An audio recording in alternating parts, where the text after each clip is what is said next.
అలవాటు చేసుకోవాలి. ఇప్పుడు తెలిసిన తర్వాత తెలియనంతసేపు పర్వాలేదు, తెలిసిన తర్వాత ఇప్పుడు ఆమేన్ అనే మాటకి అర్థం ఏంటి? అలా జరుగునుగాక అన్న.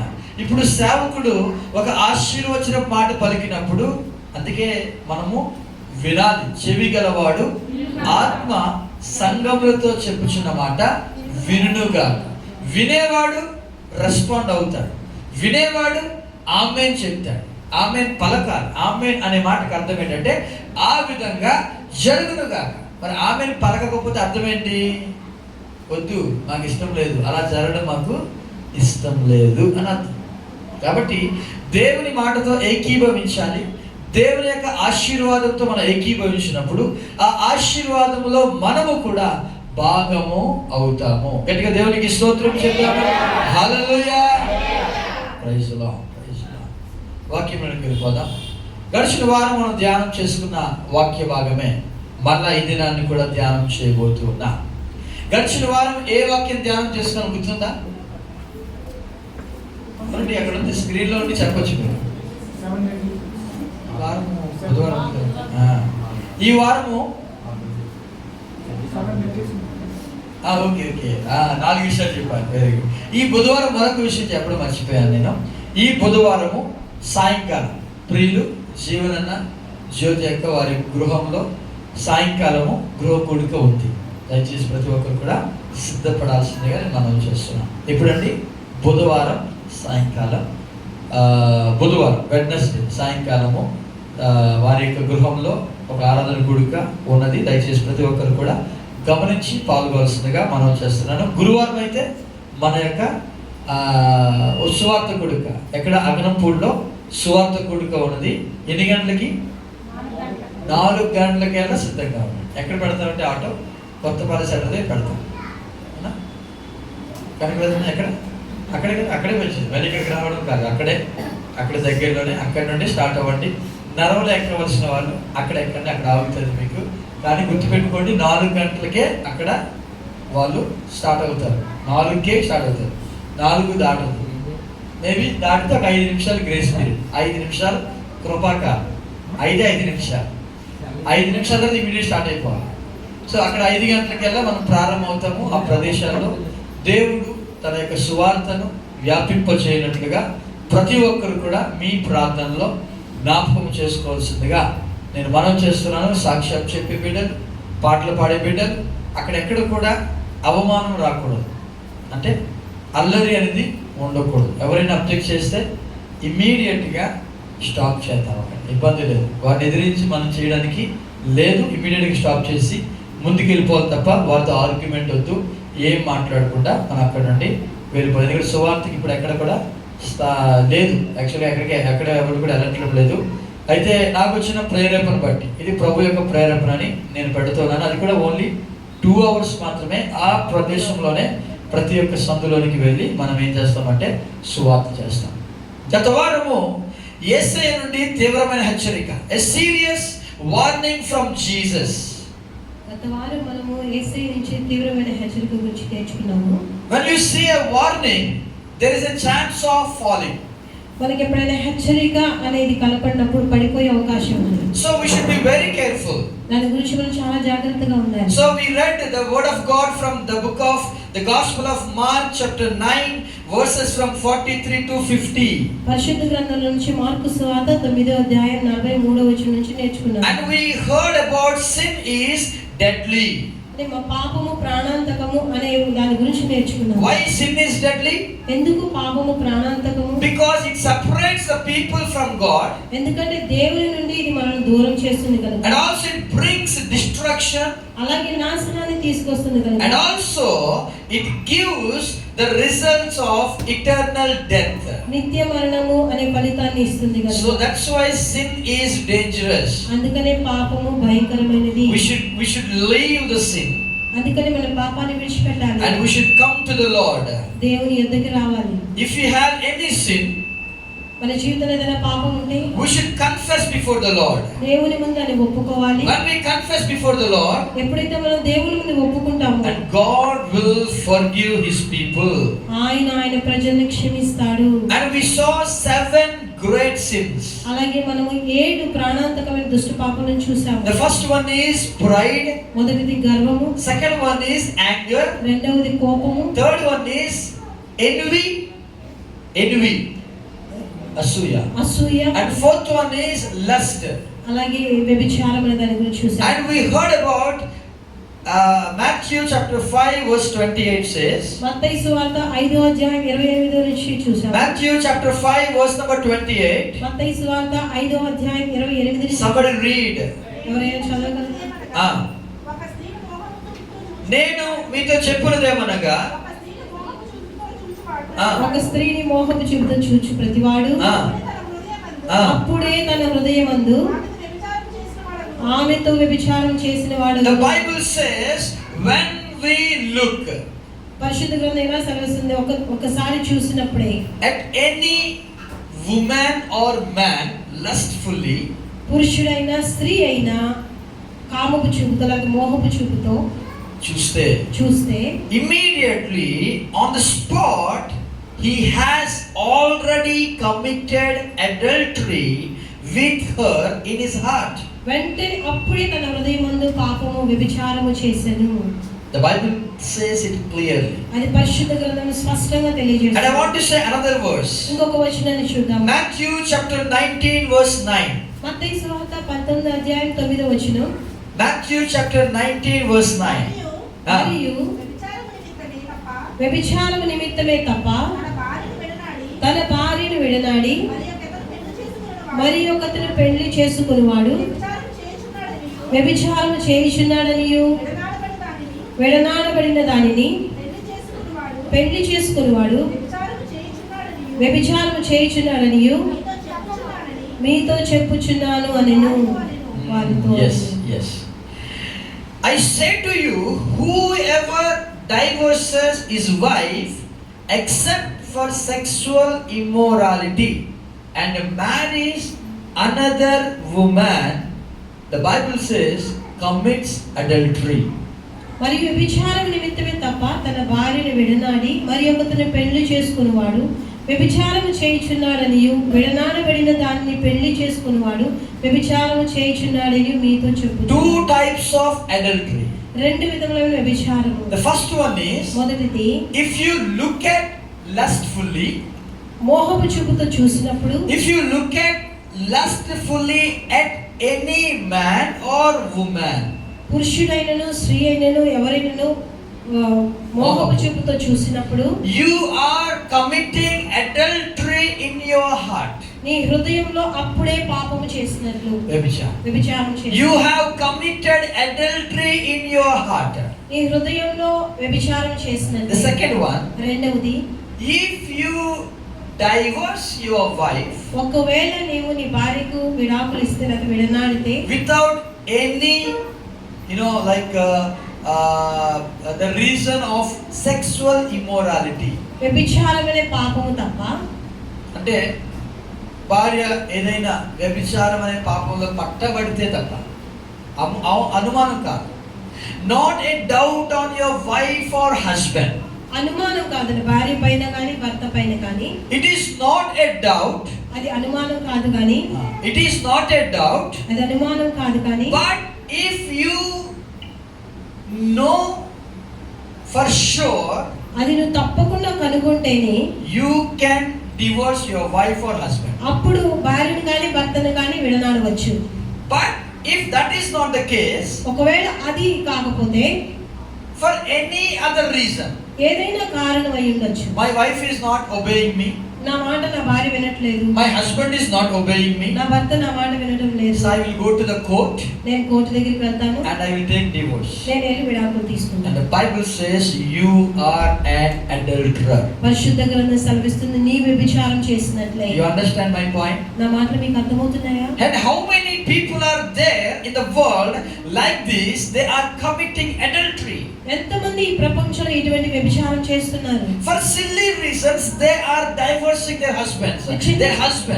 చిన్న చిన్న విషయాలకి భార్యలు భర్తలు విడాకులు They తీసుకుంటున్నారు. both are separating themselves because silly reasons. చిన్న చిన్న విషయాలకి వారు విడిపోతున్నారు. So sin is deadly. పాపము ప్రాణాంతకము. Sin is deadly పాపం ప్రాణాంతకము. because ఎందుకంటే the Bible says, పరిశుద్ధ గ్రంథం ఎలా సెలవిస్తుంది? Jesus says, యేసయ్య ఎలా అంటున్నాడు? whoever divorces his wife except for sexual immorality and marries another woman, he is committing adultery. వ్యభిచారము నిమిత్తమే తప్ప తన భార్యను విడనాడి మరి ఒకరిని పెళ్లి చేసుకునేవాడు వ్యభిచారం So చేయుచున్నాడు. marriage is very easy actually, వివాహం చాలా సులువైనది. but after marrying is very difficult వివాహం అయిన తర్వాతే చాలా కష్టతరం. because it ఎందుకంటే is very tough to live with another man who is not of your attitude, who is not of your behavior. నీకు నీ స్వభావానికి సరైన వారు కాని వారితో నువ్వు జీవించడం చాలా కష్టం. That's why you should be very careful in marriages. అందుకని వివాహంలో చాలా జాగ్రత్తగా ఉండాలి. After getting married, వివాహం అయిన తర్వాత and you should very importantly taking care of that spouse. నీ భార్యను కానీ భర్తను కానీ చాలా జాగ్రత్తగా In the చూసుకోవాలి. Bible we can see one example. పరిశుద్ధ గ్రంథంలో ఒక ఉదాహరణ చూద్దాం. One man, he wanted to divorce his wife ఒక వ్యక్తి తన భార్యకు విడాకులు ఇవ్వాలనుకుంటున్నాడు. because there is a reason for that. ఎందుకంటే ఒక కారణం ఉంది. He got to know that lady committed adultery. అతనికి తన భార్య వ్యభిచారం చేస్తుందని తెలిసింది. Some people reported that your wife or your going to be wife, she committed adultery. నీ వివాహం చేసుకోబోయే భార్య వ్యభిచారం చేస్తుంది అని కొంతమంది అతనికి He తెలియజేశారు. did not believe. అతను విశ్వసించలేదు. But after some 3 months or 4 months, కొన్ని నెలల తర్వాత 3-4 నెలల he తర్వాత went to that place అతను ఆ స్థలానికి వెళ్ళినప్పుడు and he is hiding from the wall అతను గోడ ప్రక్కన దాక్కుని and saw that lady, ఆ స్త్రీని చూశాడు. and really she got a womb నిజముగా ఆమె గర్భాన్ని ధరించి and he believed అతన్ని నమ్మాడు. and he went his home అతను తన ఇంటికి వెళ్ళాడు. and he wept bitterly అక్కడ అతను బిగ్గరగా ఏడ్చాడు. and he thought like this, అతను ఇలా అనుకుంటున్నాడు, I want to divorce this girl. నేను ఆమెకు విడాకులు ఇవ్వాలి. We know that man. మనందరికీ తెలుసు ఆ వ్యక్తి ఎవరో. Who is that man? ఆ వ్యక్తి ఎవరు? Joseph, యోసేపు, the father of Jesus. యేసు ప్రభు యొక్క తండ్రి. He got to know that the Mary got pregnant. Mary గర్భవతి అయిందని అతనికి తెలిసింది. And what he did, you know? అతను వెంటనే ఏం చేశాడో The తెలుసా? Gospel of Matthew chapter 1. మత్తయి సువార్త 1వ అధ్యాయము. The Gospel of Matthew chapter 1. మత్తయి సువార్త 1వ If అధ్యాయము you read verse number 19. 19వ వచనం చూసినట్లయితే ఆమె భర్త అయిన యోసేపు నీతిమంతుడై ఉండి ఆమెను అవమానపరచనొల్లక రహస్యముగా ఆమెను విడనాడ ఉద్దేశించాను. See, Joseph, he wanted to divorce his wife. యోసేపు తన భార్యకు విడాకులు ఇవ్వాలనుకుంటున్నాడు. And he is thinking about that matter. ఆ విషయం గురించి మాట్లాడుతున్నాడు. And in the verse number 20, 20వ వచనంలో we చూసినట్లయితే can see an angel of God appeared to Joseph in a dream యోసేపు కలలో దేవుని దూత మాట్లాడుతుంది. and said, it is because of the Holy Spirit. ఈ గర్భము పరిశుద్ధాత్మని ద్వారా వచ్చినది. What is the lesson that we are learning from this? ఆ లెసన్ గురించి మనం ఏం నేర్చుకుంటున్నాము? God does not want any husband or wife to be separated. దేవునికి భార్య అయినను భర్త అయినను విడిపోవడం ఇష్టం లేదు. He wanted them to together. ఆయన వారికి కలిసి ఉండాలని కోరిక. And in the marriage, that marriage registrar will say one word. వివాహ సమయంలో మ్యారేజ్ రిజిస్టర్ ఇలా అంటారు. After all that marriage completion, మొత్తం వివాహం అయిపోయిన తర్వాత and he said like this, ఇలా అంటారు, you two of you should not separate, మీ ఇద్దరు విడిపోకూడదు, and nobody in this world should separate them. ఈ ప్రపంచంలో ఏ వ్యక్తి కూడా వీరిని వేరు చేయడానికి వీల్లేదు. You got it now? మీకు అర్థమవుతుందా? Why? Because ఎందుకంటే the separation is adultery. విడిపోవడం అనేది వ్యభిచారము. So that is the fourth point. అది 4వ మాట. So what is the first one? మొదటిది ఏంటిది? Pride. గర్వము. Second one, రెండవది anger. కోపము. The third one, మూడవది envy. అసూయ. The fourth one, నాలుగవది lust or adultery. వ్యభిచారము. And today we are going to see the fifth dangerous sin. ఈ రోజు మనం 5వ పాపాన్ని గురించి నేర్చుకోబోతున్నాం. Gluttony. భోజన ప్రియత్వము. Many people, they wanted food. చాలా మందికి ఆహారం అనేది ఇష్టము. Many people, they wanted food. చాలా మందికి ఆహారం కావాలి. Look at this picture now. ఈ యొక్క బొమ్మను చూడండి. So many types of food, right? చాలా రకాల భోజనం. You can have sweets. మీరు స్వీట్స్ తినొచ్చు. You can have cakes. కేకులు చూడొచ్చు. బర్గర్ ఉన్నాయి. Many more. KFC, yes, KFC. Chicken, mutton, whatever you want. ఏదైనా మీరు కోరుకున్న See, eating is not sin. తినడం పాపం కాదు, కానీ But the focusing on eating is sin. తిండి మీద మాత్రమే దృష్టి పెట్టడం పాపం. Many people, they have their focus on their bellies. చాలా మంది వారికి కడుపుల గురించిన దృష్టి ఎక్కువగా. The Bible says many people, they have belly as a god. దేవుడు పరిశుద్ధ గ్రంథం సెలవిస్తుంది, కడుపే వారికి దేవుడు అని పరిశుద్ధ గ్రంథం సెలవిస్తుంది. In the book of Proverbs chapter 23, సామెతలు 23వ అధ్యాయం verse number 20 and 21 says, 20వ వచనం 21వ వచనం. Do not associate with heavy drinkers of wine or with the gluttonous eaters of meat, for the heavy drinker and the glutton will come to poverty, and the drowsiness of overindulgence will clothe one with rags. తెలుగులో చూద్దాం, చదవండి. ద్రాక్షారసము త్రాగువారితో నేనను, మాంసము హెచ్చుగా తినివారితో నేనను సహవాసము చేయకుము. త్రాగుబోతులను తిండిబోతులను దరిద్రులగుదురు. నిద్రమత్తు చింపిగుడ్డలు ధరించుటకు కారణమగు. Look at here. God says, do not mingle with the heavy drinkers of wine or heavy eaters of meat. ఇక్కడ Bible సెలవిస్తుంది, త్రాగుబోతులతోను తిండిబోతులను మింగిలవద్దు, కలవవద్దు. You know one hotel name Eaters Stop. ఇక్కడ ఒక హోటల్ ఉంది, హీటర్ స్టాప్, అంటే తినేవారు ఆగండి అని. అంటే తినేవారికి హోటల్ అన్నమాట. తినేవారికి. ఒకసారి క్యారల్స్కి వెళ్తుంటే చర్చిలో అందరూ వెళ్తుంటే ఒక హోటల్ దగ్గర ఆగాం, గోపాలపట్నంలో. అది దంచి కొట్టు. ఆ హోటల్ పేరు వాళ్ళు పెట్టారు, ఒక పేరు ఏంటంటే దంచి కొట్టు అంట. అంటే అదేంటి, బాగా తిని. Many people, they are heavy gluttonous.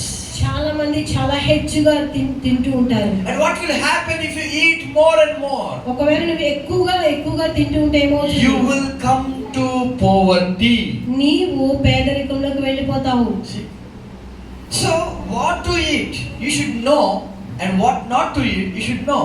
మనకి ఏమి తినాలో ఏమి తినకూడదో తెలిసి ఉండాలి. And you should know when to eat and when not to eat. ఎప్పుడు తినాలి ఎప్పుడు తినకూడదని కూడా తెలుసుకోవాలి. Many people, they are eating, without any timing or any limitation. చాలా మంది ఎటువంటి నియంత్రణ లేకుండా తింటూనే ఉంటారు. Do you know there is one city called, మన ఒక పట్టణం గురించి తెలుసు, and that city is filled with gluttons. ఆ పట్టణము తిండిబోతుల పట్టణం. Do you know that? మీకు తెలుసా ఆ పట్టణం? The name is Sodom and Gomorrah. Sodom and Gomorrah. These people are eaters. ఈ ప్రజలందరూ తిండిబోతులే. They have more focus on eating than any other thing. వీరు ఏ విషయం మీద దృష్టి ఉంచారు, కానీ తిండి మీద తప్ప. Do you know the Bible says, Bible సెలవిస్తుంది, the book of Ezekiel Ezekiel గ్రంథం chapter 16 16వ అధ్యాయం verse number 49, 49వ వచనం, how God is speaking to the people. ఎలాగ దేవుడు మాట్లాడుతున్నాడో చూద్దాం. He said, ఆయన అంటున్నాడు, behold, this was the sin of your sister Sodom. She and her daughters had arrogance, abundant of food, and careless ease, but she did not help the poor and needy. 16వ అధ్యాయం 49వ వచనం, ఈ చెల్లెలైన సొదొమ చేసిన దోషమేదనగా దాని కుమార్తెలకును కలిగిన గర్వమును, ఆహార సమృద్ధియు, నిర్విచారమైన సుఖస్థితియు ననున్నదియే. అది దీనులకును దరిద్రులకును సహాయము చేయకుండెను. See how God is speaking through the prophet Ezekiel. దేవుడు ప్రవక్త అయిన ఎహెజ్కేలుతో ఎలా మాట్లాడుతున్నాడో చూడండి. Your sister, నీ చెల్లెలు, he is speaking to the people of Israel. ఆయన ఇశ్రాయేలు ప్రజలతో మాట్లాడుతున్నాడు. And this city called Sodom and Gomorrah, ఈ పట్టణం పేరు సొదొమ గొమొర్రా. and 3 reasons God is giving about sinful cities. ఇక్కడ ఈ పట్టణం యొక్క పాపం గురించి 3 విషయాలు దేవుడు The మాట్లాడుతున్నాడు. first one is మొదటిది arrogance. గర్వము. We already learned about arrogance in the last class. ఆ విషయం గురించి మనము గత వారం నేర్చుకున్నాము. And the second one is రెండవది abundant of food. ఆహార ఆహార సమృద్ధి. సమృద్ధి. The second one is abundant of food. రెండవది ఆహార సమృద్ధి. And the third one is మూడవది carelessness. నిర్విచారమైన సుఖస్థితి. Carelessness. నిర్విచారమైన సుఖస్థితి. The second one, it is called ఆహార సమృద్ధి. అనగా ఆహార సమృద్ధి అని చెప్పండి ఏంటది? సమృద్ధిగా ఉంది, అది అర్థం. బియ్యం కావాలా? 2 బ్యాగులు ఉన్నాయి ఇంట్లోకి వెళ్తే. చాలాసార్లు 2 బ్యాగులు తెచ్చుకుంటే పర్వాలేదు కదా, ఎందుకు అంత దూరం అని మా మాస్టర్ గారు అన్నారు. ఒకటి అయిపోతే మళ్ళా. ఎందుకని అంటే ఎప్పుడైతే మనకి అబండెన్స్ ఆఫ్ ఫుడ్ ఉంటుందో, ఈ మాట నాకు గుర్తొస్తుంది ఎప్పుడు కూడా, ఆహార సమృద్ధి అనేది అది మన జీవితంలో పాపముగా దోషమును లెక్కిస్తున్నాడు దేవుడు. God is counting the abundance of food as sinful. మన జీవితంలో మన కుటుంబంలో ఆహార సమృద్ధి అనేది దోషంగా దేవుడు నిర్ణయిస్తాడు. Many houses they are filled with abundance of food. చాలా గృహాలు ఆహార సమృద్ధితో నిండి ఉన్నాయి. That's why there is a carelessness. అక్కడ నిర్విచారమైన సుఖస్థితి. And the God is counting it as a mistake or sinfulness. దేవుడు దాన్ని దోషంగా ఎంచుతున్నాడు. So how many people we are concentrating on food? ఎంతమంది ఆహారం మీద దృష్టి ఎక్కువగా ఉంచుతున్నారు? Is food controlling you or you controlling the food? ఆహారం నిన్ను నియంత్రిస్తుందా లేదా నీవు ఆహారం నియంత్రిస్తున్నావా? Are we controlling the food? మనం ఆహారం ద్వారా నియంత్రించబడుతున్నామా? If we have this disease, sugar or diabetes, sugar అనే వ్యాధితో బాధపడితే, if you go to the doctor, ఒకవేళ డాక్టర్ దగ్గరికి వెళ్తే they will say only one word. వాళ్ళు ఒక మాట చెప్తారు, control your food. నీ ఆహారాన్ని నియంత్రించుకో. Yes or no? Control your food. నీ ఆహారాన్ని నియంత్రించుకో You చెప్తారు. should maintain the diet. నీవు డైట్ ని చక్కగా పాటించాలి. That means if you are eating without any control, నీవు ఎటువంటి నియంత్రణ లేకుండా ఆహారాన్ని తీసుకుంటే, that food will control your body. ఆ ఆహారము నీ శరీరాన్ని నియంత్రణ And చేస్తుంది. because of that, దాని వలన you will have the diseases. నీవు దాని వల్ల ఎక్కువ వ్యాధులు You పొందుకుంటావు. will have the fat around your heart. నీ గుండెకి కొవ్వు పట్టడం చూస్తావు. And you will have so many diseases. అటువంటి చాలా వ్యాధులు చూస్తావు. So the Bible says gluttons is very dangerous sin. అందుకనే బైబిల్ సెలవిస్తుంది ఆహారం మీద దృష్టి పాపము. So the first one is the pride. రెండవది గర్వము. The second one is anger. మొదటిది గర్వము, రెండవది కోపము. Third one is envy. మూడవది అసూయ. Fourth one is adultery. నాలుగవది వ్యభిచారము. Fifth one is gluttony. ఐదవది భోజన The ప్రియత్వము. sixth deadly sin is sloth. ఆరవ పాపము సోమరితనము. Sloth. సోమరితనము. Many people they are look like sluggard or sloth. చాలా మంది సోమరితనంగా కనబడుతుంటారు. Have you seen this image? ఈ బొమ్మను చూస్తున్నారా మీరు? Just look at the screen and see. ఈ బొమ్మను చూడండి. Have you seen this animal? ఈ జంతువుని ఎప్పుడైనా చూసారా? Have you seen this animal? ఈ జంతువుని ఎప్పుడైనా This చూసారా? animal's name is sloth. ఈ జంతువు పేరు సోమరి. సోమరితనం. ఇదే సోమరి పేరు పెట్టేశారు, ఇందులో నుండి వచ్చింది ఆ పేరు. ఈ జంతువుకి పేరు స్లోత్ అంటారు. ఇంగ్లీష్లో స్లోత్ అంటే, తెలుగులో సోమరి. దీని పేరే సోమరి. Why what is the reason it is called sloth? ఎందుకని ఇది సోమరిగా పిలువబడుతుంది? Look at this video. ఈ వీడియో చూడండి.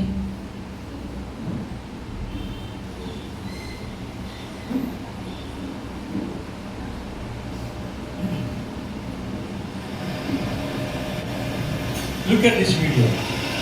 How slowly it is walking. ఎంత నెమ్మదిగా నడుస్తుందో చూడండి. Block the traffic.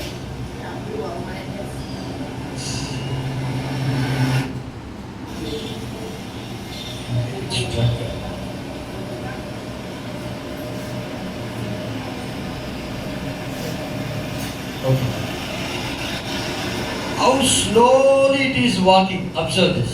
ఎంత స్లోగా ఎంత నెమ్మదిగా నడుస్తుందో గమనించండి. To cross the road, ఆ దారిని దాటడానికి ఒక్కొక్క ఏమంటారు దాన్ని చేతి ఇలాగా ఒకటి ఇలాని రెండోది ఇలాగా అంత స్లోగా వెళ్తుందంటే అంత స్లోగా ఆ రోడ్డు దాటడానికి కూడా అది ప్రయత్నిస్తుంది, చాలా మెల్లగా ప్రయత్నిస్తుంది.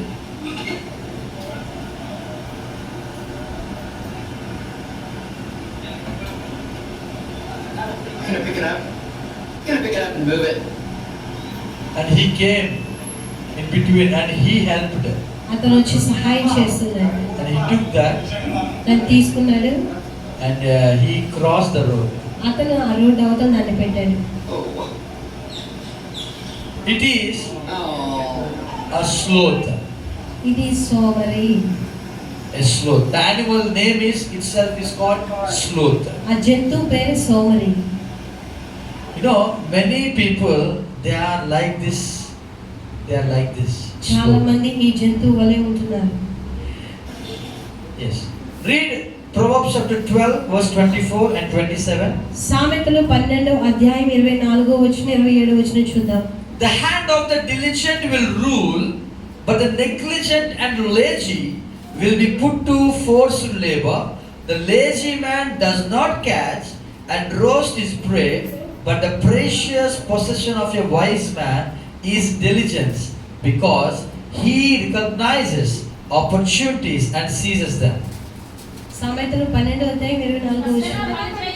శ్రద్ధగా పని చేయవాడు ఏలుబడి చేయుదురు, సోమరులు వెట్టి పనులు చేయవలసి వచ్చును. సోమరు వేటాడిన 27వ వచనం.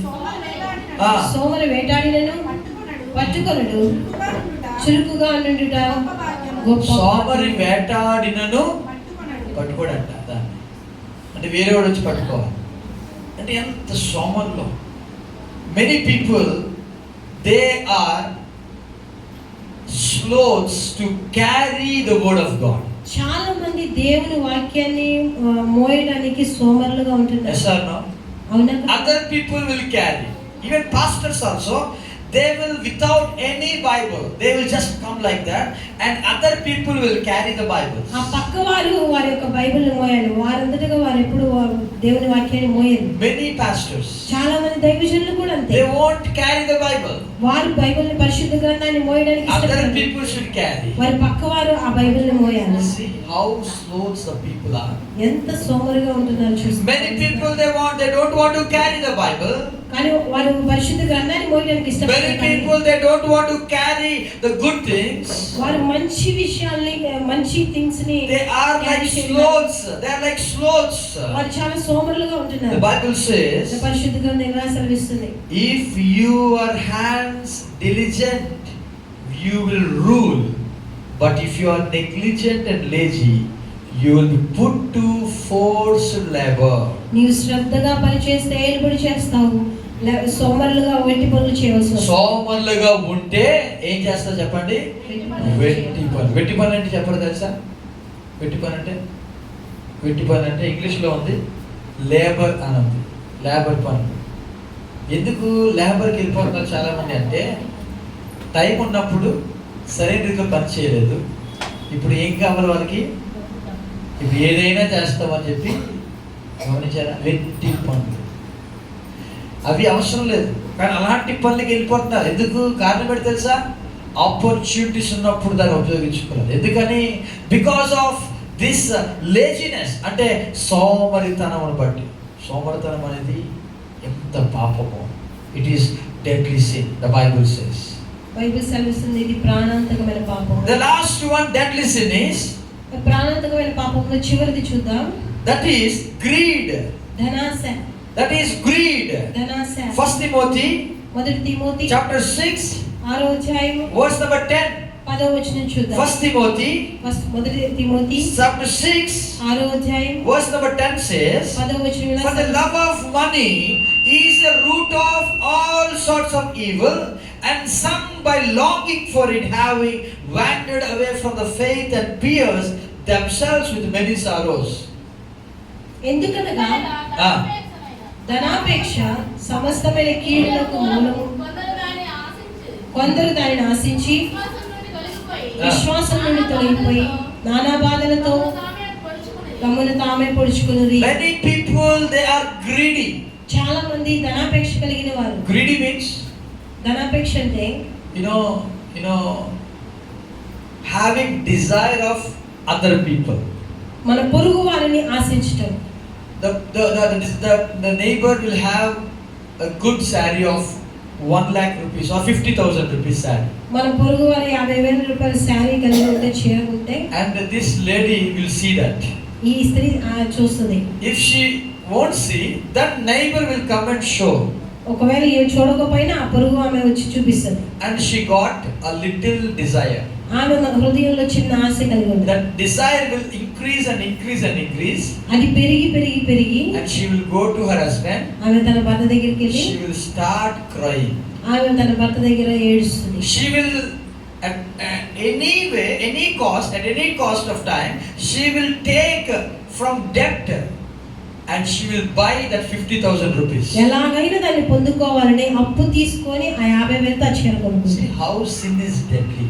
ఎలాగో చూసారా పాపం ప్రాణాంతకము. That's why many people, అందుకని చాలా మంది they are in the debts in their lives. అందుకని చాలా మంది అప్పుల బాధలు కలిగి ఉంటున్నారు. Because ఎందుకంటే not because of lack of money, డబ్బులు లేకపోవడం వల్ల కాదు, కానీ because of more of desires.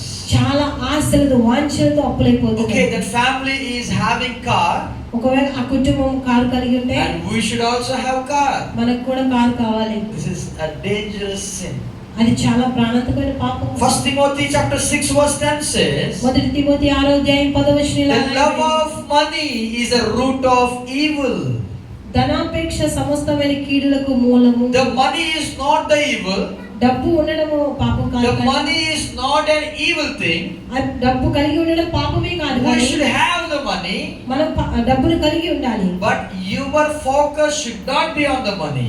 మన యొక్క దృష్టి ధనం మీద ఉండకూడదు. If you have the money, if you have the focus or desire of money, నీ ఒకవేళ ఆ వాంఛ లేకపోతే ఆ దృష్టి ధనం మీద ఉంటే you should pierce it. You should take it out. వెంటనే దాన్ని తీసివేయాలి. Jesus said, యేసయ్య అంటున్నాడు, if your hand is making you trouble, ఒకవేళ నీ చేయి నిన్ను అభ్యంతర పెడుతుంటే you should cut it out. దాన్ని కట్ చేసి See పడేయాలి. how the language of Jesus is. ఎలాగ దేవుడు ఆ భాషాంతరంలో మాట్లాడుతున్నాడు. See, cut it out. దాన్ని కట్ చేసి పడవేయాలి. When you are getting a thought of loving money, ఒకవేళ నీవు ధనం మీద దృష్టి ఆలోచన కలిగి ఉంటే you should cut it out. దాన్ని వెంటనే తీసివేయాలి. We all know the story of a dog. మనకి కుక్క యొక్క స్టోరీ గురించి తెలుసు. తెలుసు కదా కుక్క యొక్క కథ. It is taking one bone అది ఒక ఎముకను తీసుకుని వెళ్తుంది. and it is going on the road. అది దారిలో వెళ్తూ ఉంది. And when one bridge came, ఒక బ్రిడ్జ్ వచ్చింది. and she is going on the bridge, ఆ బ్రిడ్జ్ మీద వెళ్తూ ఉండగా and under there is a water, ఆ కిందలో నీళ్లు వెళ్తున్నాయి. and suddenly it watches into the water. అది వెంటనే నీళ్ళలో తొంగి చూస్తుంది. And what it will see? ఆ కుక్క యొక్క ప్రతిబింబం కనబడుతుంది. And when it is seeing that shadow or that image in the water, వెంటనే ఆ నీళ్ళలో తన ప్రతిబింబాన్ని చూసుకుంటూ and thinking that it is another dog, అది వేరే కుక్క అనుకుని, and it is thinking that I want that bone also. నేను ఆ కుక్క నోట్లో ఉన్న ఎముకను కూడా పొందుకోవాలి. It is already having one bone, ఇది నోట్లో ఆల్రెడీ ఒక but it's not sufficient, కానీ అది సరిపోలేదు. and it want another bone also. మరి ఒక ఎముక కూడా కావాలని And you know what it is doing? వెంటనే ఏం చేస్తుంది తెలుసా? It opened the mouth and started barking at other dog. వెంటనే నోరు తెరిచి అరవడం మొదలు పెడుతుంది. What happened? వెంటనే ఏమైంది? That bone fell into the water. ఆ నోట్లో ఉన్న ఎముక నీళ్ళలో పడిపోతుంది. And after that it got realized that it is not another dog, it is me only. వెంటనే ఇది వేరే కుక్క కాదు, నేనే అని గ్రహించుకుంటుంది. See, greedy kills us. ధనాపేక్ష మనం చంపేస్తుంది. Greedy kills the people. ధనాపేక్ష ప్రజల్ని చంపుతుంది. In this world there are greedy people. Greedy everywhere greedy, every family greedy. ఈ వచనంలో మనం చూసినట్లయితే చాలా మంది ఈ ధనాపేక్ష కలిగి ఉన్నారు. ప్రతి కుటుంబంలో ఈ ధనాపేక్ష కలిగిన వారే ఉన్నారు. Because of those things, there are so many debts in the families. ఎందుకంటే కుటుంబాల్లో అప్పులు బాధలైపోవడం వల్ల. See, sin is deadly. ఎందుకంటే పాపము ప్రాణాంతకము. When God called Adam, ఎప్పుడు దేవుడు ఆదామును పిలిచినప్పుడు, and he created Adam and all the garden of the Eden, everything, every fruit in the garden. ఆ తోటలో దేవుడు అన్ని సృజించాడు. And after that he said to Adam, దేవుడు ఆదాముతో అంటున్నాడు, you should not eat the tree of the knowledge of good and evil. అది మంచి చెడు కలిగిన ఆ చెట్టు ఫలాన్ని మాత్రం తినకూడదు. If you eat, ఒకవేళ నువ్వు తింటే on the same day you will die. అప్పుడే నువ్వు చనిపోతావు. నిశ్చయముగా చచ్చెదవు. ఉందా మాట ఉందా? చదవండి. ఆదికాండము 2వ అధ్యాయం 17వ వచనం. అయితే మంచి చెడ్డల తెలుగునిచ్చు వృక్ష ఫలములను నీవు తినకూడదు, నీవు వాటిని తిని దినమున నీకు వాంతులు అవుతాయి అన్నాడా? నీకు వాంతులు అవుతాయి అన్నాడా? నీవు తినే దినాన్ని నువ్వు హాస్పిటల్కి వెళ్ళాల్సి వస్తుంది అన్నాడా? నీవు తినే దినాన్ని నీకు ఇంజక్షన్ పొడిపించారు, నువ్వు తినే దినాన్ని నీకు పడుతుంది, ఎలర్జీస్ వస్తాయి. డాక్టర్ ఏంటి అంటారు, అమ్మా నువ్వు తింటున్నావు కదా, తింటున్నప్పుడు ఏదైనా నీకు ఎలర్జీ వచ్చేదానికి ఆపేసే అంటారు. కానీ ఎవరైనా నువ్వు తింటే చచ్చిపోతావు అంటారు ఎవరైనా? అందుకే తింటున్నామా? అవునా కాదు చెప్పండి. డయాబెటీస్ వచ్చిన వ్యక్తికి అంటారు, అమ్మా నువ్వు చాక్లెట్ తినకూడదు అంటారు. నువ్వు చాక్లెట్ తింటే నీ పని అయిపోయినట్టే అంటారు. అయినా కూడా చాక్లెట్ మీద ఎంత మక్కువ కదా. కానీ దేవుడు అలా మాట్లాడాలి, ఆయన భాష వినండి. నిశ్చయముగా చేస్తావు అన్నాడు అంతే. He said you will most certainly die. నీవు నిశ్చయముగా చచ్చెదవు. ఉందా మాట? నిశ్చయముగా అంటే అర్థం ఏంటి? నిశ్చయముగా అంటే అర్థం ఏంటి? నిశ్చయముగా అంటే అర్థం ఏంటి? నిశ్చయత అంటాం కదా. నిశ్చయముగా ఈ మాట చెప్తున్నా అంటే అది జరుగుతుంది అని అర్థం. నిజంగా చేస్తావు. See, the language is very horrible. మనం ఈ భాషను చూస్తే చాలా భయంకరంగా ఉంటుంది. So sin is deadly. అందుకనే పాపం ప్రాణాంతకము. You know James chapter 1 verse 15 says, యాకోబు పత్రిక 1వ అధ్యాయం 15వ వచనం. యాకోబు పత్రికలో 1వ అధ్యాయం 15వ వచనం చదవండి ఒకసారి. Then when the illicit desire is conceived, it gives birth to sin, and when sin has run its course, it gives birth to death. చదవండి. దురాశ గర్భము ధరించి పాపమును కనగా. అంటే పాపం ఎక్కడ స్టార్ట్ అయింది? పాపం ఎక్కడ స్టార్ట్ అయింది? దురాశ గర్భము ధరించి పాపమును కనగా.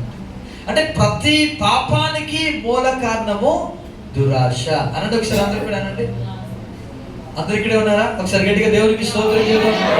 ఓకే ఉన్నారు. అయితే చెప్పండి ఇప్పుడు దురాశ అనండి ఒకసారి గట్టిగా. ఇది main reason for the sin. దురాశ అనేది పాపమును కంటుంది. పాపము యొక్క తల్లి ఎవరంటే దురాశ. దురాశ స్టార్ట్ అయ్యింది అంటే ఖచ్చితంగా ఆలోచించాలి. దురాశ అంటే ఏంటి? ఇప్పుడు దురాశ అంటే ఏంటి చెప్పండి. దురాశ అంటే ఏంటి? చెడ్డ ఆశ. మీకు అర్థమైందా చెడ్డ ఆశ అంటే? కొంతమందికి చెడ్డ ఆశ అంటే తెలియదు. తెలియక వాళ్ళు ఏం చేస్తారంటే దురాశ అది తెలియక వారు చాలా మంది ఆ యొక్క దురాశని కలిగి వారు ఏం చేస్తారు తెలుసా? పాపమును కొని తెచ్చుకుంటున్నారు. కొని కాదు, కని తెచ్చుకుంటున్నారు.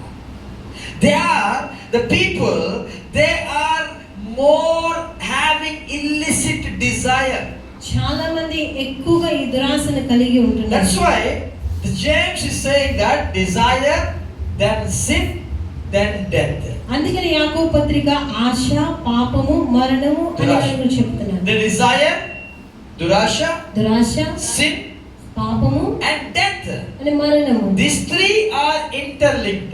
ఈ మూడు కలిపి ఉన్నాయి. That's why Jesus said the sin is deadly. అందుకనే యేసు అంటున్నాడు పాపము ప్రాణాంతకము. He used a dangerous language, a radical language. ఆయన భయంకరమైన భాషను యూస్ చేశాడు. What he said? ఎందుకో తెలుసా? If your hand is making you trouble, నీకు ఒకవేళ నీ చెయ్యి అభ్యంతర పెడుతుంటే cut it out. దాన్ని నరికి పారవేయి. Why Jesus used this type of language? యేసు ఎందుకు ఇటువంటి భాషతో మాట్లాడుతున్నాడు? Because ఎందుకంటే sin became a habit for many people. ఎందుకంటే పాపము అలవాటుగా మారిపోయింది. చాలా మందికి పాపం ఎలా అయిపోయింది తెలుసా? అలవాటు అయిపోయింది. ఏమండి స్మోకింగ్ మానరా? మానలేనండి, అలవాటు అయిపోయింది. అందుకే ఆయన ఎలా మాట్లాడుతున్నాడు. Why Jesus used this type of radical language? ఎందుకు యేసు ఇటువంటి తీవ్రమైన భాషతో మాట్లాడుతున్నాడు? Because the sin in your life became a habit in your life. ఎందుకంటే మన జీవితాల్లో పాపము అలవాటుగా మారిపోయింది. Think about your life. మన జీవితాల గురించి ఆలోచన చేసుకుందాం. Is there any sin that became a habit? ఏదైనా పాపం మన జీవితంలో అలవాటుగా మారిపోయింది. Are you doing any sin like a habit? ఏదైనా పాపము మనం అలవాటుగా చేస్తున్నామా? Lies, speaking false, habit like a habit. అబద్ధములు ఆడటం ఒక అలవాటుగా అయిపోయిందా? ఒక్కసారి అబద్ధం కాదు, అలవాటుగా. ఎలాగా అబద్ధాలు? నోరు విప్పితే అంటారా ఈ మాట? నోరు విప్పితే పిల్లలకి ఏమంటారు? రే నువ్వు నోరు విప్పితే అబద్ధం వస్తున్నాయి అంట. ఎందుకని? It became a habit. అది అలవాటుగా మారిపోయింది. ఎందుకంటే అది అలవాటుగా మారిపోయింది. The second one is రెండవది, why Jesus used a radical language? ఎందుకు యేసు ఇటువంటి తీవ్రమైన భాషతో మాట్లాడాడు? Because the people are having relationship with sin. ఎందుకంటే ప్రజలు పాపముతో సహవాసం చేస్తున్నారు. They are not doing or relations with people, but with sinful things. They are in the relationship. వాళ్ళు ప్రజలతో కలిసి సహవాసం చేయట్లేదు, కానీ పాపముతో కలిసి సహవాసం చేస్తున్నారు. Sin became a relationship. అది పాపము సహవాసంగా మారిపోయింది. Every day it will come. ప్రతిరోజు వస్తుంది. Hey, today you forgot to smoke. Come, let's go to the pawn shop. ఈ రోజు నువ్వు మర్చిపోయావు. ఏంటి? దమ్ము కొట్టం రా, ఆ షాప్కి వెళ్ళి ఏం చేద్దాము? అప్పుడు వెళ్తాడు. మర్చిపోయినా ఈ పాపం ఏం చేస్తే తెలుసా? లోపల జ్ఞాపకం చేస్తాడు. నోరు తడారిపోవడం. ఇది నోరు తాగుబోతుకి ఏంటిది? నోరు తడారిపోతుంది. అక్కడికి వెళ్ళిపోయా ఉండలేక ఆ నోరు తడారిపోతుంటే వెళ్ళి ఏం చేస్తాడు అంటే పాపం అనేది ఎలా మారిపోయింది తెలుసా? సహవాసం మారిపోయింది. ఎవరితో సహవాసం తెలుసా? నీతోనే సహవాసం చేస్తుంది పాపం. నువ్వు పాపంతో సహవాసం చేసావు, పాపాన్ని అలవాటుగా మార్చుకున్నావు. ఇప్పుడు నువ్వు దాన్ని మర్చిపోదామన్నా, చెప్పండి, మర్చిపోదామన్నా ఎందుకు తెలుసా? ఇప్పుడు నువ్వు కాదు సహవాసం చేసేది, పాపము నీతో సహవాసం చేయడం మొదలుపెట్టింది. అర్థమవుతుందా? అందుకే యేసు ప్రభువారు ఇంత తీవ్రమైన భాష మాట్లాడాడు. దేవునికి స్తోత్రము చెప్దామా? మూడవది, because sin became a compromise in our life. ఎందుకంటే మన జీవితంలో పాపం ఒక రాజీగా మారిపోయింది. Many people will come, చాలా మంది వస్తుంటారు, and they will say, ఇలా అంటారు, it is cancer in your life, please stop smoking, stop drinking. తాగటం మానవేయదు, నీకు శరీరంలో క్యాన్సర్ గా మారిపోతుంది. But what the people will say? కానీ వాళ్ళు ఏమంటారు? They won't compromise. వాళ్ళు రాజీ పడరు. With sin they will compromise. వారు పాపంతో రాజీ పడతారు. The sin became a compromise. ఆ పాపమే రాజీగా మారిపోయింది. That's why Jesus used a radical language. అందుకనే యేసయ్య తీవ్రమైన భాషతో మాట్లాడుతున్నాడు. That's why Jesus said three things. అందుకనే యేసయ్య మూడు మాటలు చెప్తున్నారు. First one is, మొదటిది, if your hand is making you trouble, ఒకవేళ నీ చెయ్యి నిన్ను అభ్యంతరపరిస్తే cut it out. వాటిని నరికి పారేయి. That means you should have purity in what you do. దాని అర్థం మన చేతులతో పరిశుద్ధత కలిగి And ఉండాలి. the second one is, రెండవది, if your foot is making you trouble, you should cut it out. ఒకవేళ నీ పాదములు నిన్ను అభ్యంతరపరిస్తే వాటిని నరికి పారేయి. What is the meaning of that? Purity in where we go. అది నీ దాని అర్థం నీ నడకలో పరిశుద్ధత The ఉండాలి. third one is eye. మూడవది కళ్ళు. If your eye is making you trouble, pluck it out. నీ కన్ను నిన్ను అభ్యంతరపరిస్తే దాన్ని పీకి పారవేయని. How can we do that? ఎలా మనం దాన్ని చేస్తాము? Through Jesus died on the cross. యేసు ప్రభు చనిపోయిన ఆ You శిలువ cannot kill your sin. నీ పాపాన్ని నువ్వు చంపలేవు. You cannot kill your sin with your hands. నీ చేతులతో నీ పాపాన్ని చంపలేవు. He can kill your sin ఆయన నీ పాపాన్ని చంపగలడు. because he died for us.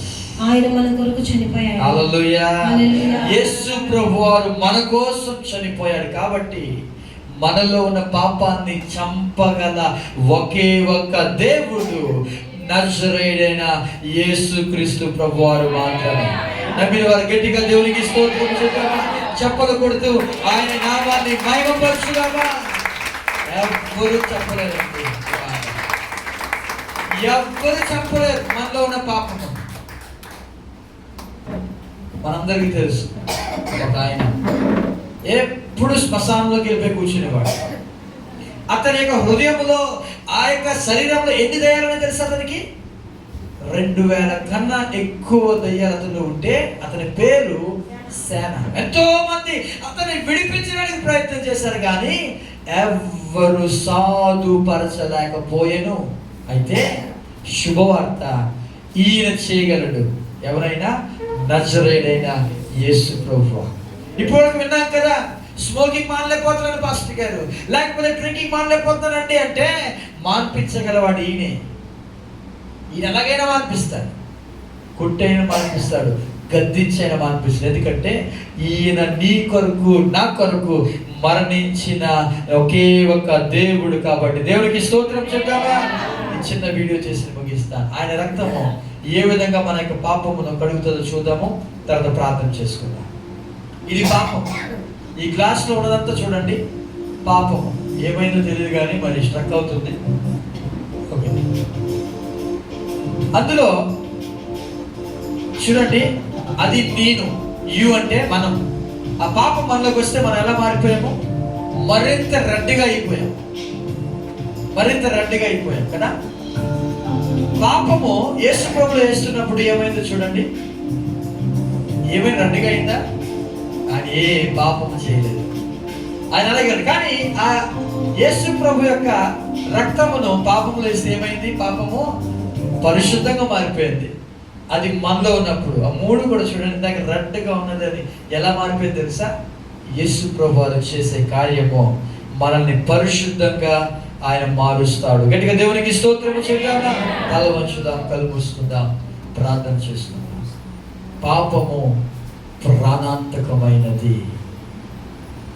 పాపము ప్రాణాంతకం అంటే మనల్ని చంపివేసేది పాపం. అందుకే దాన్ని మనం చంపేయాలి. పాపము నిన్ను చంపకముందే నువ్వు దాన్ని ఏం చేయాలి? చంపేయాలి. ఎలా చంపగలం? మనం చంపలేమండి. యేసు ప్రభు ఒక్కడే చంపగలడు. ఆయన ఒక్కడే. ఎందుకంటే మన పాపములను రాను మీద వేసుకుని వేలాడిన యేసు ప్రభు అంటున్నాడు, నా దగ్గరకు రండి, నేను మీకు విశ్రాంతిని కలగజేతును. ఈ మాటలు వింటున్నా నీవు ఇంకను